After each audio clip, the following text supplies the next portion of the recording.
Lucas Bennett walked into his apartment at 11:43 p.m. expecting silence. Instead, the front door was already open. The lights were on. His dog was gone. His safe was empty. And taped to the kitchen wall was a single photograph of him sleeping. Someone had been watching him for weeks, but that wasn't even the worst part. 3 hours earlier, Lucas had been celebrating a promotion with coworkers in downtown Chicago. He was smiling, laughing, acting like life was finally turning around. After years of debt and dead-end jobs, everything seemed perfect. But while he raised a glass in celebration, somebody else was quietly dismantling his entire life piece by piece, and no one noticed. Neighbors later told police they saw a black SUV parked outside Lucas's building all evening. Engine running. Windows tinted. One woman claimed she saw a man carrying boxes out of the apartment. But nobody called authorities. Why would they? Lucas wasn't rich. He wasn't famous. He seemed completely ordinary. Which made the next discovery even more terrifying. Inside the empty safe, Lucas found something strange scratched into the metal. 4 numbers.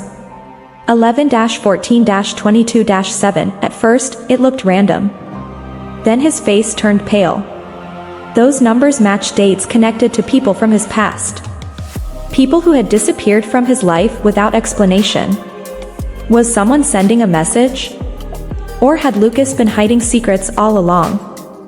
Before we go further, take 1 second to like and subscribe. Stories like this uncover the darkest corners of human behavior, and you won't want to miss what happens next. Because the deeper investigators dug into Lucas's past, the less innocent he started to look, and the next phone call changed everything. At exactly midnight, Lucas received a call from a blocked number. He answered once. Silence. Then breathing. Slow. Calm. Controlled. Finally, a voice whispered 4 words, "You should have stayed quiet." The line disconnected immediately. Lucas froze. Stayed quiet about what? He hadn't spoken to anyone about anything. At least, that's what he claimed, but detectives weren't convinced. Police searched the apartment for fingerprints and forced entry signs. Nothing. Whoever entered knew the alarm code. They knew where the cameras were. And most chilling of all, they only took very specific items. Not the TV. Not the cash on the counter. Only files, hard drives, and old photographs. Someone wasn't robbing Lucas. Someone was erasing him, but why? When detectives questioned Lucas about the missing files, he hesitated for the first time. His answers became vague. Nervous. Sweaty. Then he admitted something he had hidden for years. Before moving to Chicago, he worked as a data analyst for a private security company in Phoenix. A company that suddenly shut down after a federal investigation. That's when suspicion exploded. According to federal records, several employees from that company vanished after investigators started asking questions. One died in a car crash. Another disappeared during a hiking trip in Colorado Rockies. No bodies. No evidence. Just silence. And Lucas knew every single one of them personally. Was he another target, or the last surviving witness? Then came the first major twist. Detectives discovered Lucas had lied about where he was the night before. Security footage showed him meeting a woman behind an abandoned gas station 2 hours before returning home. She handed him a small package wrapped in newspaper. Minutes later, she disappeared from every traffic camera in the area. Almost like someone wanted her erased too. Police tracked the woman's identity through partial license plate records. Her name was Elena Voss. Former investigative journalist. Missing for 8 months. Officially presumed dead. Yet somehow Lucas had met with her in secret. Why would a missing journalist risk exposure to contact him? And what exactly was inside that package? The answer sent investigators into complete panic. Inside the package was a flash drive. Encrypted. Damaged. But one technician managed to recover fragments of deleted video files. The footage showed powerful executives discussing illegal surveillance operations targeting ordinary civilians across multiple states. Hidden cameras, bank monitoring, personal blackmail. Lucas appeared in several clips standing silently in the background. But one frame revealed something much darker. At the end of one corrupted video, a man looked directly into the camera and said Lucas's full name. Then he smiled and said, "If this leaks, he loses everything first." Detectives replayed that sentence over and over. Was Lucas a whistleblower? A co-conspirator? Or a scapegoat prepared years in advance? Nobody could tell, and Lucas himself looked terrified. The next morning, police returned to Lucas's apartment for another interview. But he was gone. Wallet left behind. Phone disconnected. Car still parked outside. The only thing missing was the flash drive.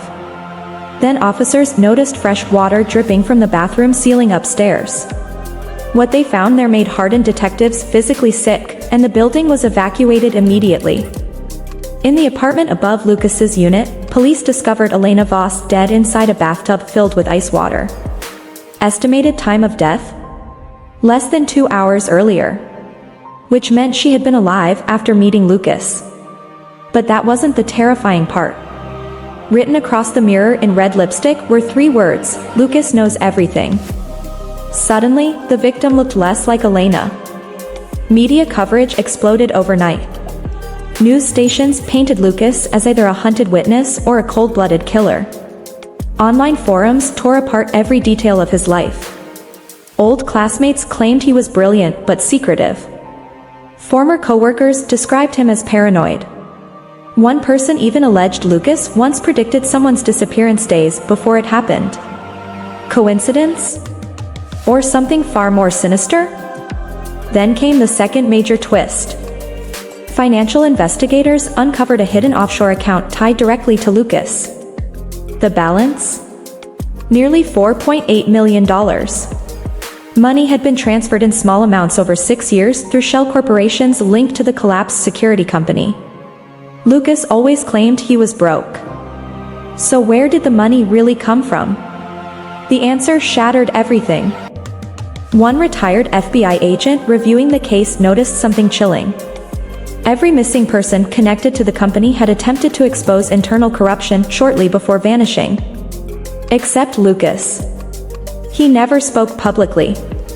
Never leaked documents. Never contacted authorities. He stayed silent while everyone around him disappeared. Was he surviving by luck or by cooperation? That question changed the investigation completely. 48 hours after disappearing, Lucas resurfaced unexpectedly at a remote motel outside Milwaukee. Surveillance footage showed him entering room 17 carrying a duffel bag. But nobody ever saw him leave. When police stormed the room, they found blood on the floor, shattered glass, and the television still playing static. Lucas was gone again, but not alone. Witnesses nearby reported hearing shouting around 3 a.m. One voice begged for mercy. Another repeatedly asked, "Who else did you tell?" Police searched the surrounding woods for days. Helicopters. Dogs. Drones. Nothing. Then an officer uncovered buried photographs wrapped in plastic beneath a fallen tree. Every image showed Lucas secretly photographed over the past decade. Someone had tracked his entire life. Investigators finally decoded the strange numbers scratched inside Lucas's safe. They weren't dates after all. They were case file numbers tied to sealed disappearances across 4 states. And each case involved one thing in common: witnesses who vanished before testifying in court. Lucas had access to all of them through the security company. Suddenly, his role looked far more deliberate.